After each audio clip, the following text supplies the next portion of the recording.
guys as running back, make sure part of that quarterback individual be with handoffs.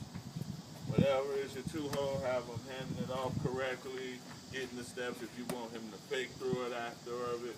We always taught our running backs to step to the hole. So they step to the hole. So that makes our quarterback just can't turn right here and hand the ball off. And that's what happens a lot of times. The kids are turning around, handing that ball off right here where the line is just getting hit and bunched up.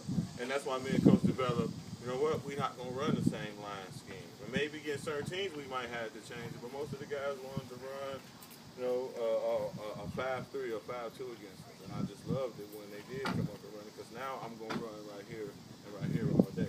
But this ain't my 4-hole.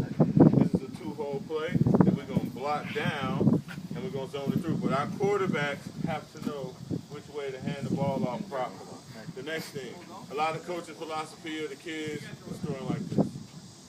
I know a lot of guys like, hey man, this is how my coach taught me, this is how it is. But like I tell you, these kids, go to YouTube and Google it like my dad say now. And every quarterback in the National NFL Football League, college football, and now you're seeing in high school, they throw the ball from here. For one reason, it's more safer, making our kids a better teammates.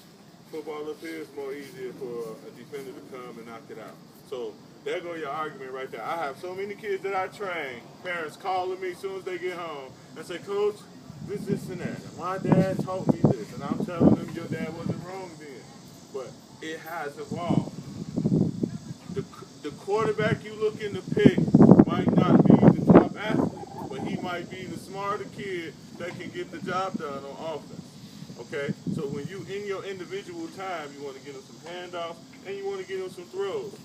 We're not making them throw 50 million yards or a big bomb play, none of that. I tell guys every day, Peyton Manning showed us the best offense it was in NFL history last year, and it was 70% within 10 yards. 70% within 10 yards. That's why that ball can't move downfield. Those are basically hitch passes. Those are basically outs at 5 yards.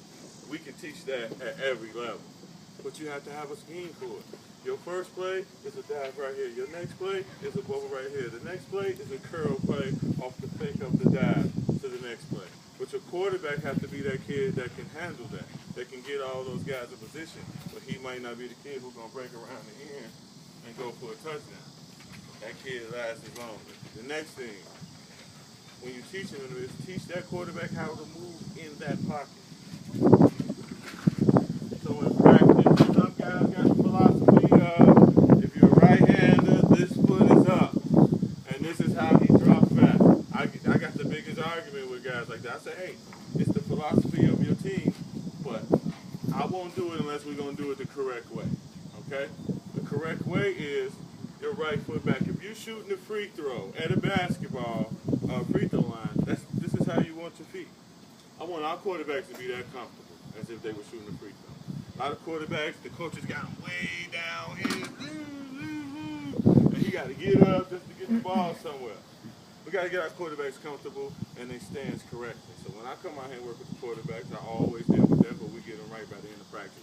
That first step with that leg back is that big step back from the line. So I tell our kids, one big one, two little ones, to make that fun for them. Now that's all levels. I teach this in high school. My 3-step drop is 1, 2, 3, and throw. So it's one big one, two little ones. That first one is just to get off from that line. Those next two is just to get balanced to throw. My next thing is, this is, say, the scope of our gun. You guys can call it whatever you want to your quarterback.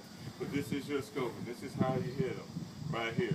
So this always will put our quarterbacks in position to throw correctly. A lot of guys don't say, no, coach, point the foot, and you throw. That's how I've been taught. But I look at a guy like Drew Brees, Tom Brady, who sit in the pocket, and what they teach is they find it with that shoulder here. Instead of that kid want to throw to him, and he throws like this.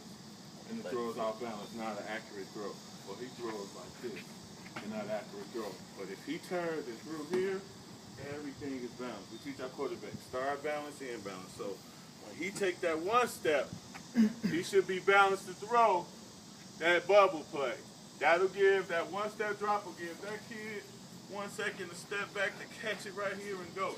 Don't outstretch his arm. In practice one day, one coach get right there and just see how he can take a snap and just throw it to you. See how far to take. Even if it's right there, just see how far to take. It's the same as a handoff for no yards.